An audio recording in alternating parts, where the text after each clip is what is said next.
Hey, John, welcome back.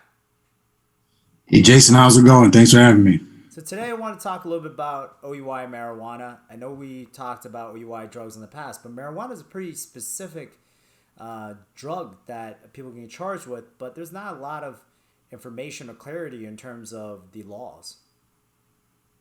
Right, and it still falls within the statute of OUI drugs. It's just what the specific substance is, and so marijuana is more common, but the law is ever evolving with marijuana too. Now to the point where it's legal, right, recreational in the state of Massachusetts. So that has created a whole host of issues with people who become charged with this crime. I think, and it is one of the better ones for us as defense attorneys to be successful in defending, because I just think it's very difficult for the Commonwealth to meet their burden of proof of proving us or our clients guilty beyond a reasonable doubt.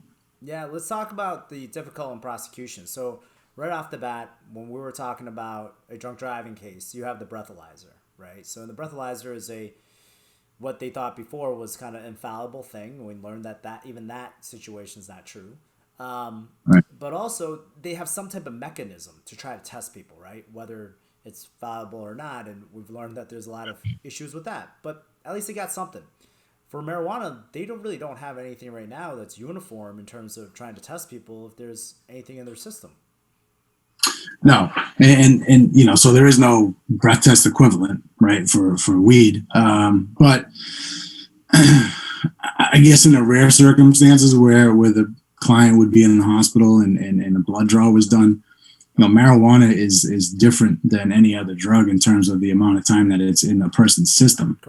So yeah, it's just not quantifiable in terms of, even if there's an amount present in the blood, what that means, right, and how that affects each person. It's similar to alcohol in terms of consumption and tolerance, right? And I think that's true for any of the drugs. One person using 15 Percocets may be fine, whereas somebody who's not a user and takes two is whacked out of their mind, right? So that becomes the difference. The amount doesn't matter; it's what the effect is in terms of, is that person impaired, and their ability to drive safely is impaired. So with marijuana, again, now we're dealing with the issue where it's legal to purchase, right? Of course, the amounts are set. You can't be distributing or having over an ounce, but you also see different variations of it. THC in edibles and other types of substances that contain THC, which is the substance that is causing the altering a person's ability to think clearly. Oftentimes we just see it charged because the person happened to be driving around smoking a blunt, right? And so I attribute that, or I liken that to somebody driving around drinking a beer. Both are illegal. Whether or not they are impairing the person at the time is a different story. Right. And so just because a person was driving around smoking weed doesn't mean that they're impaired. And so they're going to get charged, that's for sure. But proving that charge beyond a reasonable doubt is difficult.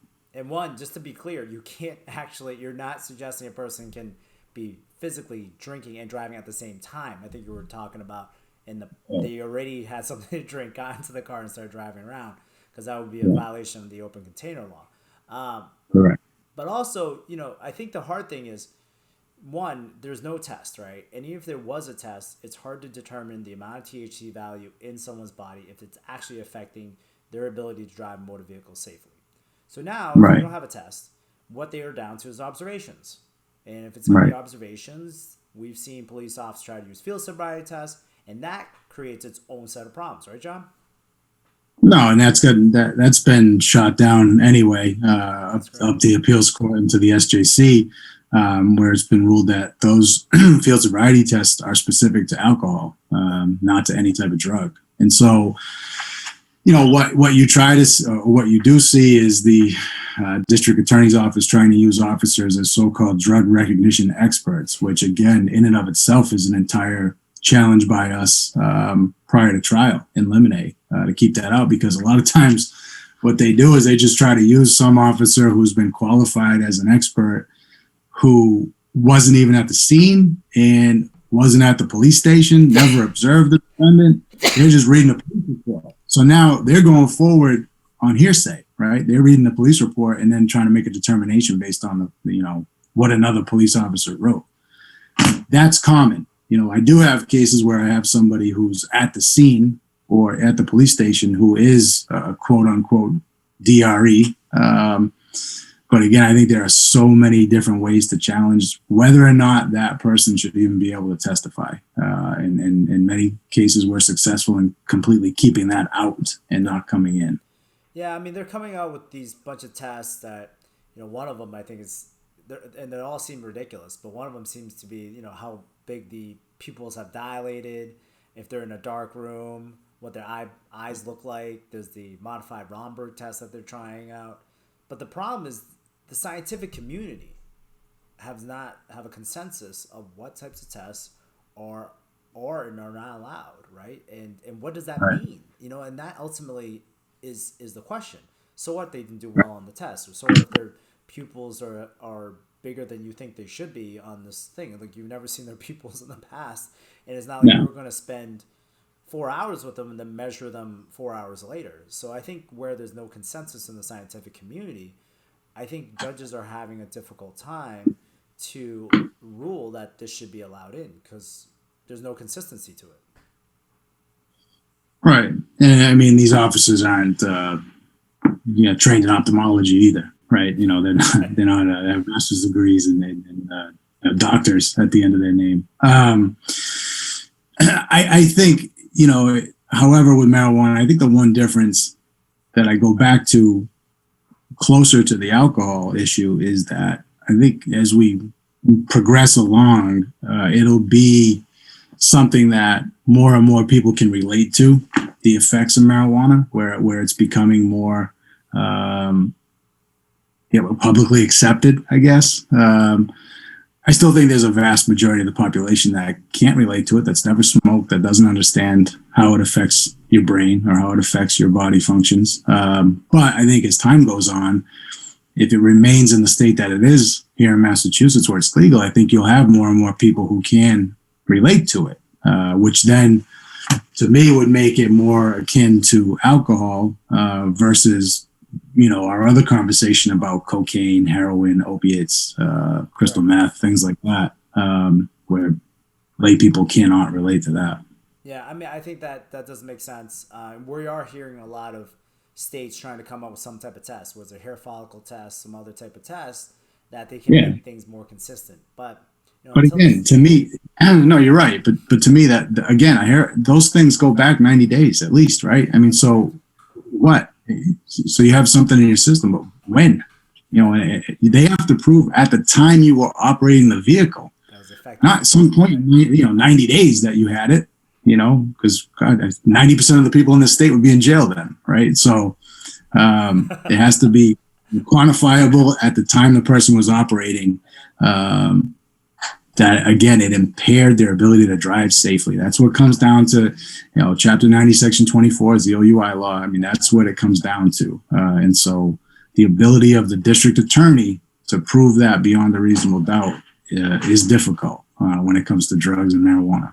Yeah, I mean, that's exactly why we carved out its own video, right? Because marijuana is really not like any other substance that a person ingests. It doesn't have the same effects. We know that. It can stay in the system for much longer than, cocaine or certainly alcohol. Where cocaine could stay in your system a couple days, it's nowhere near going to be 90. So what does that mean? No. And I think we're all kind of trying to grasp what that means in terms of the law. When it was passed, when it was legalized, that was not envisioned. This was not an issue that the petition dealt with. And now we're kind of all scrambling to try to figure out and put meaning to what it means in terms of safety on the roads, what it means in terms of license suspensions and criminal charges. So I think it is a good time to defend these cases like you're talking about, but I believe that there will be a lot of law developing that we're going to have to watch closely.